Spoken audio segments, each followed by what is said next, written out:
بسم اللہ الرحمن الرحیم الصلاۃ والسلام علیکہ یا سیدی یا رسول اللہ وعلی آلک و اصحابک یا سیدی یا حبیب اللہ الصلاۃ والسلام علیکہ یا سیدی یا نور اللہ وعلی آلک و اصحابک یا سیدی یا رحمت للعالمین۔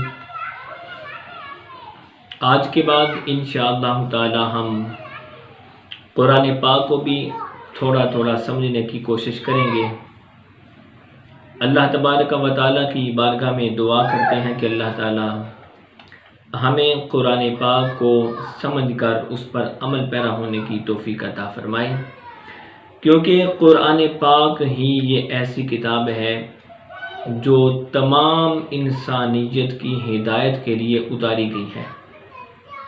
یہ ایک رہنما کتاب ہے، تو اس لیے اس کتاب کا بھی سمجھنا بے حد ضروری ہے۔ تو انشاءاللہ تعالی ہم اپنی کوشش کے مطابق اس کو سمجھنے کی کوشش کریں گے مال اختصار۔ اللہ تعالیٰ کی بارگاہ میں عمل کی دعا کرتے ہیں کہ اللہ تعالیٰ عمل پیرا ہونے کی توفیق عطا فرمائے۔ تو سب سے پہلے یہ بات سمجھیں کہ قرآن کو قرآن کیوں کہا جاتا ہے۔ سب سے پہلے یہ سمجھیں کہ قرآن کو قرآن کیوں کہا جاتا ہے۔ یاد رکھیں لفظ قرآن کے 3 مشتق منہ بتائے گئے ہیں، قرء، قراءۃ اور قرن۔ یہ 3 مشتق منہ لفظ قرآن کے بتائے گئے ہیں۔ اگر یہ قرآن لفظ قرء سے بنا ہو تو قرء کا معنی ہے جمع کرنا۔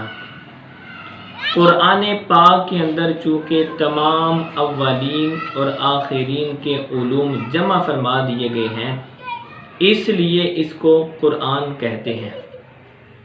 نیز اس کے اندر سورتوں اور آیات کو جمع کیا گیا ہے، یعنی یہ سورتوں کا اور آیات کا مجموعہ بھی ہے، اور تمام رنگوں، نسلوں، علاقوں اور تمام ممالک کے مسلمانوں کو ایک لڑی میں پرو کر جمع کرتا ہے۔ اس لیے بھی اس مبارک کتاب کو قرآن کہا جاتا ہے۔ یہ تھا کہ اگر یہ لفظ قرآن بنا ہوا ہو قرآن سے، اور اگر لفظ قرآن یہ مشتق ہو قراءۃ سے، تو قراءۃ کا معنی ہوتا ہے پڑھنا، پھر یہ بمعنی اسم مفعول ہوگا، یعنی پڑھی ہوئی چیز۔ اب اس کلام پاک کا نام قرآن اس لیے ہے کہ یہ پڑھا ہوا اترا ہے، یعنی حضرت جبرائیل علیہ السلام حضور علیہ السلام کی خدمت اقدس میں حاضر ہو کر پڑھتے، اور حضور نبی کریم علیہ السلام اسے یاد فرما لیتے تھے، برخلاف دیگر آسمانی کتابوں کے کہ وہ لکھی ہوئی نازل کی گئی تھیں۔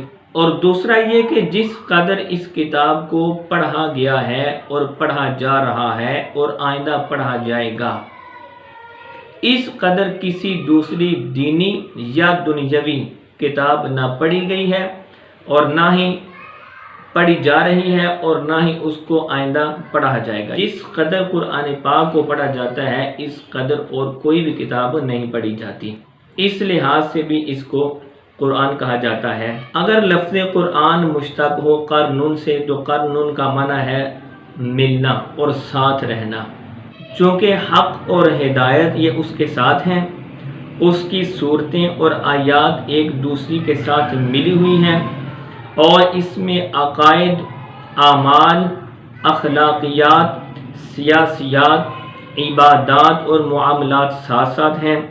اور دوسرا یہ کہ یہ کتاب یعنی قرآن پاک ہر حالت میں مسلمان کے ساتھ رہتا ہے، کسی بھی وقت قرآن انسان سے جدا نہیں ہوتا، دنیا میں بھی انسان کے ساتھ، قبر میں بھی انسان کے ساتھ، اور حشر میں بھی انسان کے ساتھ رہے گا۔ ان وجوہ کی بنا پر اس مقدس کتاب کو قرآن کہا جاتا ہے۔ اور دوسری بات یہ ہے کہ قرآن پاک کا نزول کن طریقوں سے ہوا، یعنی قرآن پاک کس طرح نازل کیا گیا۔ یاد رکھیں قرآن پاک کا نزول چند طریقوں سے چند دفعہ ہوا۔ اولا لوح محفوظ سے پہلے آسمان کی طرف یک بارگی رمضان مبارک میں لیلۃ القدر میں یہ اتارا گیا، جیسا کہ اللہ تبارک و تعالی نے سورہ بقرہ کی آیت نمبر 185 کے اندر ارشاد فرمایا شہر رمضان الذی انزل فیہ القرآن، یعنی رمضان کے مہینے میں قرآن اتارا گیا۔ اور اسی طرح اللہ تبارک و تعالی نے سورہ قدر کی آیت نمبر 1 کے اندر ارشاد فرمایا انا انزلناہ فی لیلۃ القدر، یعنی ہم نے لیلۃ القدر میں قرآن پاک نازل فرمایا۔ ثانیاً پھر 23 سال کے عرصے میں بقدر ضرورت تھوڑا تھوڑا کر کے قرآن پاک نازل فرمایا جاتا رہا، اسی لیے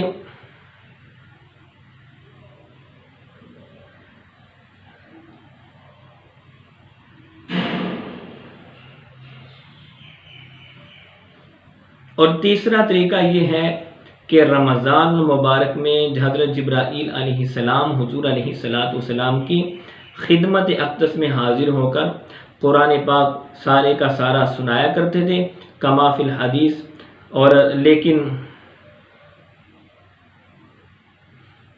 اور تیسرا طریقہ یہ ہے کہ رمضان مبارک کے مہینے میں جبرائیل امین علیہ السلام قرآن پاک کو حضور نبی کریم علیہ السلام کی خدمت میں حاضر ہو کر سارا قرآن پاک حضور علیہ السلام کو سنایا کرتے تھے، جیسا کہ حدیث مبارکہ میں بھی یہ بات ملتی ہے۔